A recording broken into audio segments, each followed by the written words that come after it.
Sorry. তোর আমি বলছিলাম না, তুই যদি 1 সেকেন্ডও লেট করিস তাহলে আমি 1টা বছর বিয়ে পিছাবো। কি বলবি তুই? হ্যাঁ, কি বলবি? কেউ মারা গেছিল? কবর দিতে গেছিলি তুই? সারাদিন কুত্তার মতো দৌড়াইছি, বুঝছস? কুত্তা যেমন হাড্ডির জন্য দৌড়ায়, আমি এমনি তোর জন্য দৌড়াইছি।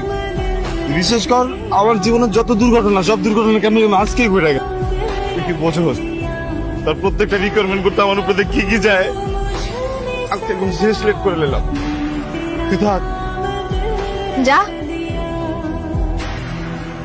যা না, সমস্যা কি? আমি চিড়িয়াখানার জন্তু জানোয়ারের সাথে থাকবো, কিন্তু তোর সাথে থাকবো। ওইটাই ভালো। তোর লগে জন্তু জানোয়ারই চায়। একটা মানুষের মন বোঝার জন্য যতটুকু ক্ষমতা দরকার না, আল্লাহ তোর একটু ক্ষমতা দেন।